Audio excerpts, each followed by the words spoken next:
पिलामाने तुमको ई शिक्षा कार्यक्रम को स्वागत।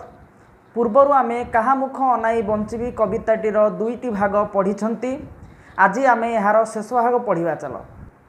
या पूर्वर टिके पुराणा पाठ मन पकाईदेवा। यही कवितार कवि होउछंती भक्तचरण दास। कहा मुख अनाई बंचीबी कविताटी मथुरा मंगल काव्यर षष्ठ छांदरू आसीछि। यही कविताटी आमे पढ़ी धनुजात्रा देखिबाकू कृष्ण बलराम को अक्रूर मथुरापुर को नेबापाई आसीछि। यह कंसर एक कूटनीति थिला, जहा फलरे से तार शत्रु कृष्ण को हत्या करि परिबो। भगवान कृष्ण मध्य एभली एक सुजोगर अपेक्षा थिले से किपरि कंस को विनाश करी मही को उच्छ्वास करिवे। किंतु प्रेममयी ममतामयी जननी माँ जशोदा ए रहस्य भेद करि पारंती नाही। तांको आखिरे कृष्ण एक बालुत अबोध शिशुटीए। कौनसी माँ ए संसार रे तार पुओ को केबे भगवान को सहित तुलना करे नाही, कारण माँ आखिरे शिशुटी सबुबेले दुर्बल जीर्णशीर्ण छोट होइथाए। तेबे गोटे उदाहरण जदि आमे नबा, गोटे 25-30 वर्षर गोटे पिलाटे जदि कोनोसी कारण भूल कर बसे किंबा ताकू कोनोसी गोटे कठिन कार्य करिबा पई कुहा जाए, तत्क्षणात तार माँ कही पकाए छोट पिलाटा कौन गोटे कही देथिबो बा छोट पिलाटा एते कठिन काम कौन करि परिबो। तेणुकर सेथिपाई कुहा जाए माँ थिला पुओ दुनिया डरे ना, बापा थिला पुओ सभारे हारे ना। माँ जशोदा को आखिरे कृष्ण एक बालुत शिशु, मात्र से जे भगवान कृष्ण अखंड क्षमतार अधिकारी यह माँ जशोदांकर भावनार ऊर्ध्वरे। कृष्ण मथुरापुर को चलीजे शुणी तांको मनरे भावांतर सृष्टि होइछि। अनाबिल पुत्र प्रेम से जर्जरित।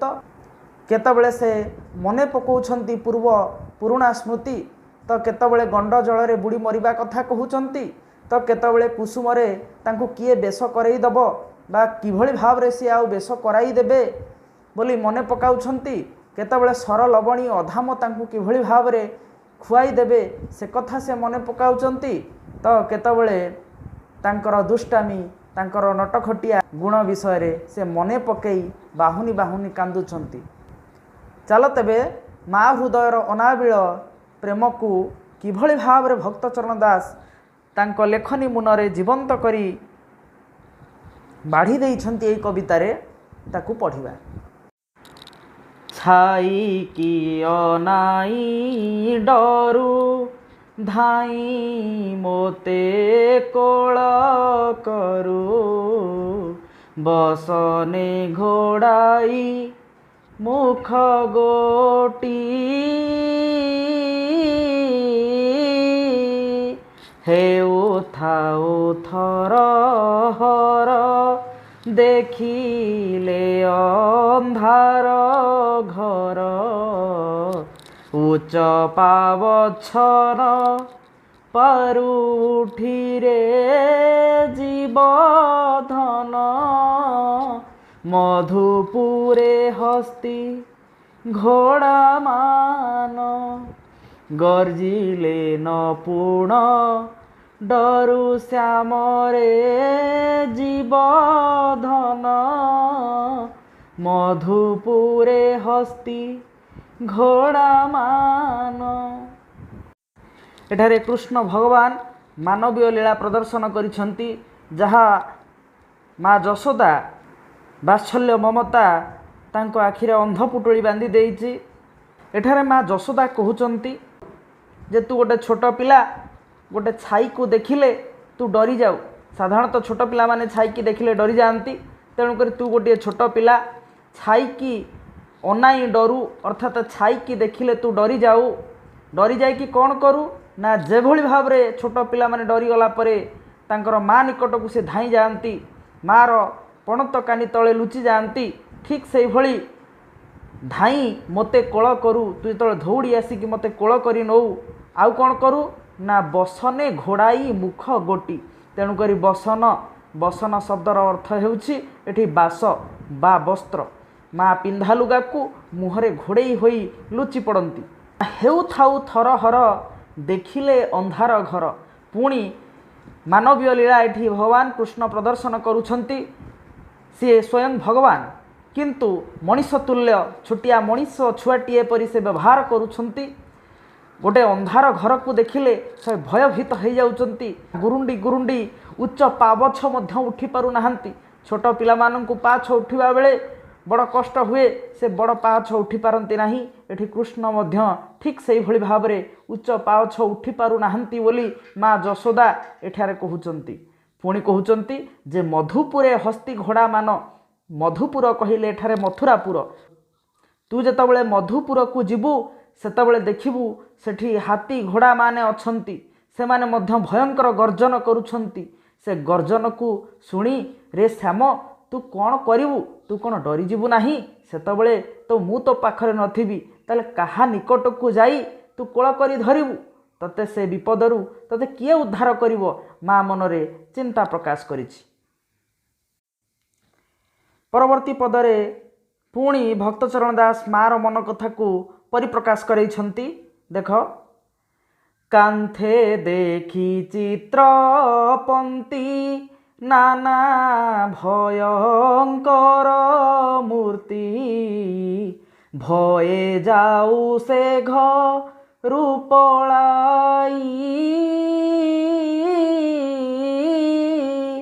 ଏବେ କଂସପୁର ଯିବୁ ରାକ୍ଷସ ମାନ ଦେଖିବୁ, ଡରି କାହାକୁ ଧରିବୁ ଯାଇରେ ଜୀବଧନ, ମାଏ ବୋଲି ଡାକିବୁ କାହାକୁ, ସାହାବାକେ ଆହା ବୋଲିବାକୁ ରେ ଜୀବଧନ, ମାଏ ବୋଲି ଡାକିବୁ କାହାକୁ।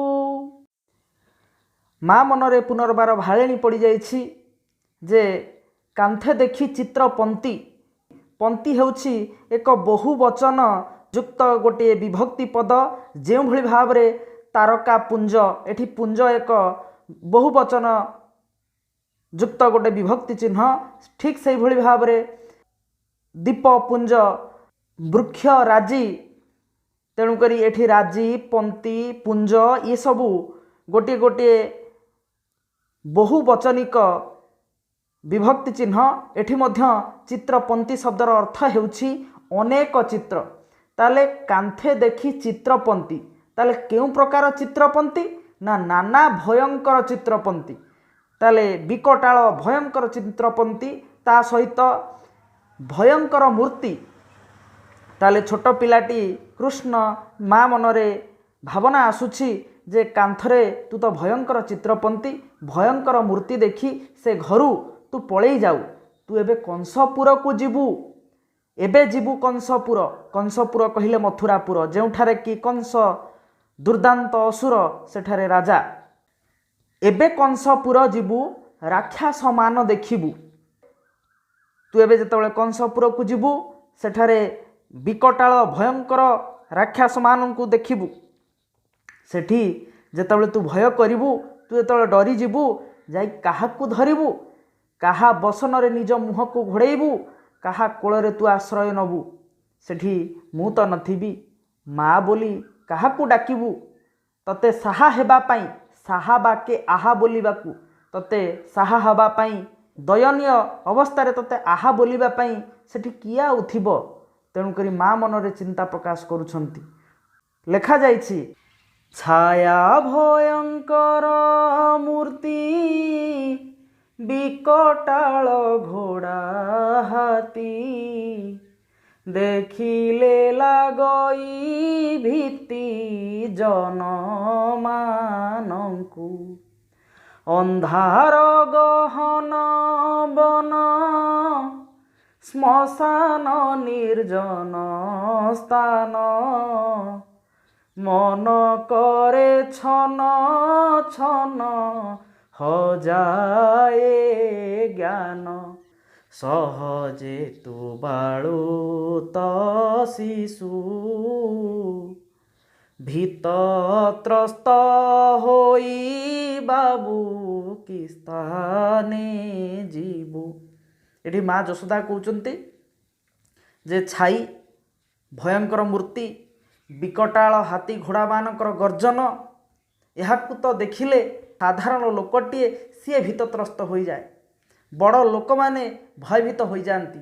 ଏହା ଛଡ଼ା ଅନ୍ଧାର ଗହନ ବନ ଅନ୍ଧାରିଆ ଗହଳିଆ ଜଙ୍ଗଲ ଶ୍ମଶାନ ବା ମଶାଣୀ ନିର୍ଜନ ସ୍ଥାନ ଏସବୁ ଅଞ୍ଚଳରେ ମନ କରେ ଛନ ଛନ। ମନ ଭିତରେ ଭୀତ ସଞ୍ଚାର ହୁଏ। ହଜାଏ ଜ୍ଞାନ ଜ୍ଞାନ ବୁଦ୍ଧି ବିବେକ ହଜିଯାଏ। ସହଜେ ତୁ ତ ବାଳୁତ ପିଲା, ସହଜରେ ତୁ ତ ଗୋଟିଏ ଛୋଟିଆ ପିଲାଟେ।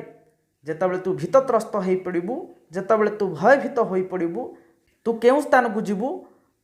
ତୋତେ ଆହା ବୋଲି କରିବା ପାଇଁ ବା ତୋତେ ସାହା ହେବା ପାଇଁ ତୋତେ ସେ ସମୟରେ କିଏ ସାହାଯ୍ୟ କରିବେ? ନିଶା କାଳେ ମୋର କୋଳେ ଶୋଇଥାଉ ଶ୍ରମ ବଳେ ସ୍ୱପନରେ ଦେଖି କିସ କିସ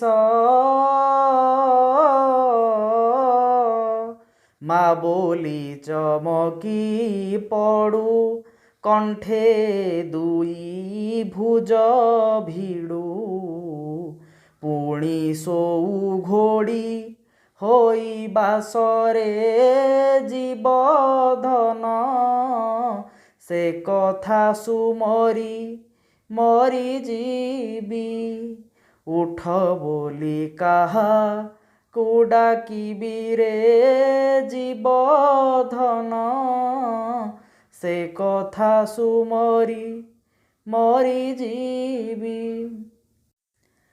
ଏଠାରେ ମା ଯଶୋଦା କହୁଛନ୍ତି ନିଶା କାଳେ। ତାହେଲେ ନିଶା କହିଲେ କ'ଣ? ନା ନିଶା କହିଲେ ରାତ୍ରି। କାଳେ କହିଲେ କ'ଣ? କାଳ ବା ସମୟ। ତାହେଲେ ନିଶା କାଳ କହିଲେ ରାତ୍ରି ସମୟ। ତାହେଲେ ରାତ୍ରି ସମୟରେ ମୋର କୋଳେ ଶୋଇଥାଉ ଶ୍ରମ ବଳେ। ଶ୍ରମ ବଳେ ଶବ୍ଦର ଅର୍ଥ ହେଉଛି ବାଧା, ଶ୍ରମ ଜନିତ କଷ୍ଟ। ତେଣୁକରି ଦିନ ଯାକ ଗାଈ ଚରେଇ ଚରେଇ ବଣ ଜଙ୍ଗଲରେ ଖରା ବର୍ଷା ଶୀତ କାକରକୁ ସହ୍ୟ କରି ସନ୍ଧ୍ୟାବେଳେ ଘରକୁ ଲେଉଟି ମା କୋଳରେ ଅଚିନ୍ତା ନିଦ୍ରାରେ ଶୋଇଯାଆନ୍ତି ଏବଂ ଏହି ସମୟରେ ଦିନରେ ଘଟିଥିବା ବିଭିନ୍ନ ପ୍ରକାର କାର୍ଯ୍ୟକଳାପ ତାଙ୍କର ସ୍ୱପ୍ନରେ ଆସିଥାଏ। କୁହାଯାଏ ଦିନରେ ଯେଉଁ ସବୁ ଘଟଣା ଆମେ ଘଟିଥାଏ, ଦିନରେ ଯେଉଁ ସବୁ ଘଟଣା ଗୁଡ଼ିକ ଆମ ସହିତ ଘଟିଥାଏ, ରାତ୍ରିରେ ଶୋଇଲା ବେଳେ ତାହା ସ୍ୱପ୍ନରେ ଆସିଥାଏ। ଭଗବାନ କୃଷ୍ଣ ଦିନବେଳେ ବିଭିନ୍ନ ପ୍ରକାର ରାକ୍ଷସମାନଙ୍କ ସହିତ ଯୁଦ୍ଧ କରିଥାନ୍ତି। ବିଭିନ୍ନ ପ୍ରକାର ଭୟଙ୍କର ରାକ୍ଷସମାନଙ୍କ ସହିତ ସେ ଲଢ଼େଇ କରିଥାନ୍ତି। ତେଣୁକରି ସେହି ସବୁ କଥା ଗୁଡ଼ିକ ଯେତେବେଳେ ସିଏ ଆସି ଶୋଇଯାଆନ୍ତି ତାଙ୍କ ସ୍ୱପ୍ନରେ ସବୁ ଦେଖାଯାଏ। ତେଣୁକରି ଏଭଳି ଭାବରେ ଭୟଙ୍କର ସ୍ୱପ୍ନ ଦେଖି ମା ବୋଲି ଚମକି ପଡ଼ୁଥିଲେ ଏବଂ ଚମକି ପଡ଼ିକି ଉଠିକି କ'ଣ କରୁଥିଲେ? ନା କଣ୍ଠେ ଦୁଇ ଭୁଜ ଭିଡ଼ୁ। ଭୁଜ କହିଲେ ହାତ। କଣ୍ଠରେ ଦୁଇ ହାତକୁ ଭିଡ଼ି ଧରୁ ପୁଣି ଶୋଇ ଘୋଡ଼ି ହେଉ ବାସରେ ଜୀବଧନ। ତାପରେ ତୁ ବାସ କହିଲେ ବସ୍ତ୍ରକୁ ଘୋଡ଼େଇ ହୋଇ ତୁ ଶୋଇଯାଉ ସେ କଥା ସୁମରି ମରିଯିବି। ଏଠି ମା ଯଶୋଦା ନିଜେ ଏସବୁ କଥା କହୁଛନ୍ତି ଯେ ଏଇସବୁ କଥା ଗୁଡ଼ିକ ମୁଁ ସ୍ମରଣ କରି କରି ନିଶ୍ଚୟ ତୋରି ଚିନ୍ତାରେ ଚିନ୍ତାରେ ମୋର ନିଧନ ହୋଇଯିବ। ଆଉ ଉଠ ବୋଲି କାହାକୁ ଡାକିବି? ଯେତେବେଳେ ସକାଳ ହୋଇଯିବ, ଯେତେବେଳେ ପ୍ରତ୍ୟୁଷ ହୋଇଯିବ, ତେବେ ମୁଁ କାହାକୁ ଆଉ ଉଠ ବୋଲି ଡାକିବି? ଷଷ୍ଠ ଶ୍ରେଣୀରେ ଆମେ ଉଠ ନିଶି ପାହିଲା ଏଥର ବୋଲି ଗୋଟେ କବିତା ଆମେ ପଢ଼ିଛନ୍ତି। ତେଣୁକରି ସକାଳ ହେଲେ ମା ଯଶୋମତୀ କିଭଳି ଭାବରେ ତାଙ୍କୁ କୃଷ୍ଣଙ୍କୁ ଡାକୁଛନ୍ତି ଗୋଟିଏ ପଦ ଆମେ ମନେ ପକାଇବା।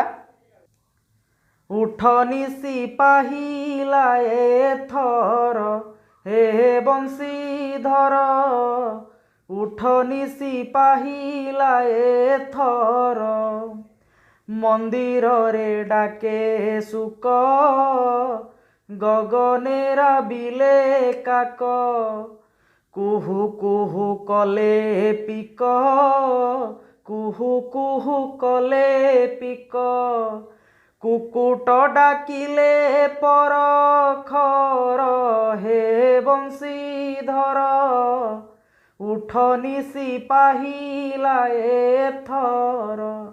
ମା ଯଶୋଦା ପ୍ରତ୍ୟୁଷ ସମୟରେ କୃଷ୍ଣଙ୍କୁ ଏଇଭଳି ଭାବରେ ଡାକିକି ଉଠାନ୍ତି। ତେବେ ତୁ ଯଦି ମଥୁରାପୁରକୁ ଚାଲିଯିବୁ ତାହେଲେ ମୁଁ କାହାକୁ ଆଉ ପ୍ରତ୍ୟୁଷରେ ଡାକିକି ଉଠେଇବି? କାହା ପାଇଁ ମୁଁ ଆଉ ସରଲବଣୀ ତିଆରି କରିବି? କାହା ପାଇଁ ମୁଁ ଆଉ ଏ ଜୀବନ ଧାରଣ କରିବି? ସେ କଥା ସୁମରି ମୁଁ ଶେଷରେ ମୃତ୍ୟୁବରଣ କରିବି। ଠିକ୍ ଅଛି, ତୁମର ଏଠି ବିଷୟଟି ପରିସମାପ୍ତି ଘଟିଲା। ମୁଁ ଭାବୁଛି ତୁମେ ସମସ୍ତେ ବିଷୟଟିକୁ ଭଲ ଭାବରେ ବୁଝିପାରିଥିବ। ଯଦି କୌଣସି ଅସୁବିଧା ହୁଏ ତେବେ ମୋତେ ଯୋଗାଯୋଗ କରିବ।